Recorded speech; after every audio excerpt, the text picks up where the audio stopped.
Quando o assunto é religião, nem sempre dá para conciliar as limitações de uma doutrina com os compromissos da vida cotidiana. No caso dos sabatistas, os conflitos são frequentes e muitas vezes a solução só é encontrada quando o caso chega aos tribunais.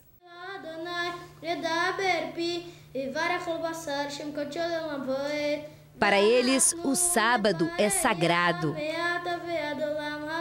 Deus está dizendo: seja fiel no sábado, seja fiel aos mandamentos, e você cavalgará sobre os altos da terra. Para judeus, adventistas e batistas, o 7º dia da semana deve ser dedicado a Deus. O ritual começa ao pôr do sol de sexta-feira e só termina ao anoitecer do sábado. A recomendação é usar esse período para repousar ou orar. Isso significa que não se deve trabalhar, estudar e nem fazer provas. Quem age assim é chamado de sabatista.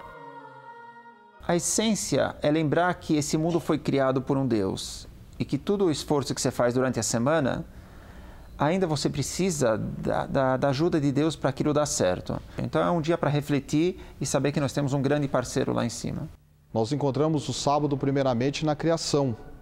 A Bíblia nos fala que Deus criou o mundo em 6 dias e no 7º, Deus descansou, santificou e abençoou. Deus abençoou esse dia. Não que os demais dias não sejam abençoados, mas este dia em especial foi abençoado por Deus.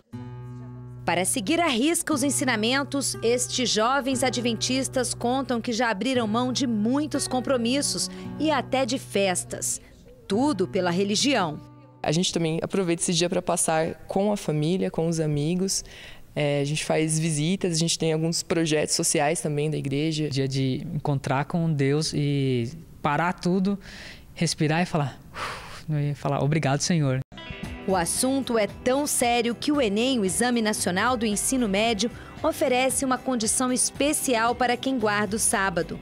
Só em 2010 foram 25 mil inscritos. Os estudantes chegam ao local do exame no mesmo horário dos colegas, mas ficam confinados em uma sala e só começam a fazer a prova depois das 6 da tarde. Um sacrifício que, segundo eles, vale a pena. A gente ficou das 8h30 da manhã até as 11 da noite, trancado, sendo que no outro dia, no domingo, a gente tinha que voltar às 8h30 de novo. Então é bem complicado pra gente, questão de disposição. Eu não abriria mão do sábado, porque o sábado não é meu, o sábado é de Deus. Então é como quando alguém pede uma coisa emprestada para você e a coisa não é sua.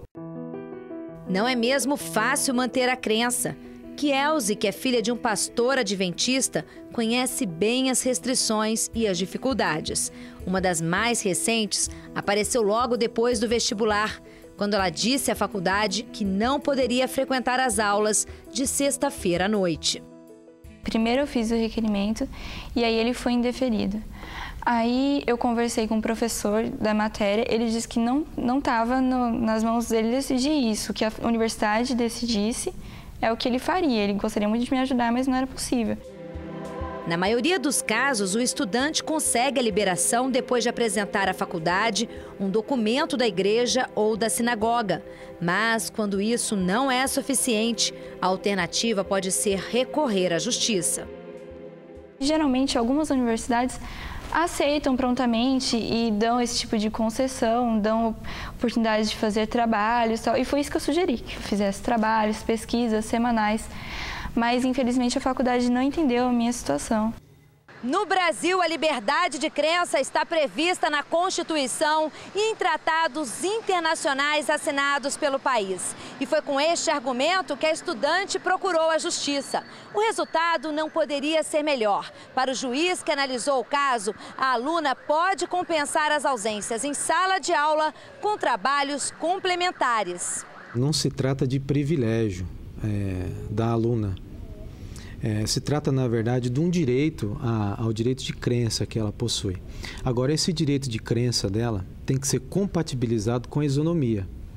Então, o que a instituição tem que fazer? O que prevê a lei e a Constituição? Nesses casos, tem que se oferecer uma prestação alternativa ao aluno.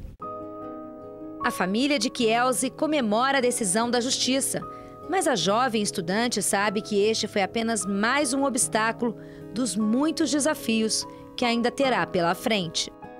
Nós ficamos contentes e ficamos contentes também pela dedicação, a seriedade com que ela enfrenta ao defender princípios na vida. É muito bom viver por princípios, nós estamos felizes com isso. O fato de eu ter conseguido esse direito é muito importante para mim, porque é um direito de todo cidadão a liberdade religiosa e para mim ela consiste em poder ter o direito de faltar às aulas de sábado. Então isso é uma sobrevivência na universidade. E caso não fosse, eu escolheria a minha fé.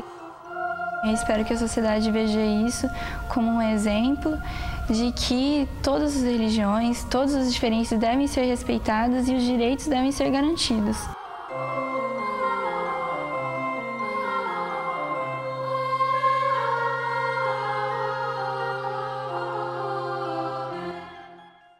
As limitações sofridas pela estudante paulista também atingem outros brasileiros. Em 2006, por exemplo, nós mostramos aqui a história de Adriano, que desistiu da carreira de jogador de futebol porque não podia atuar nas partidas marcadas para sábado.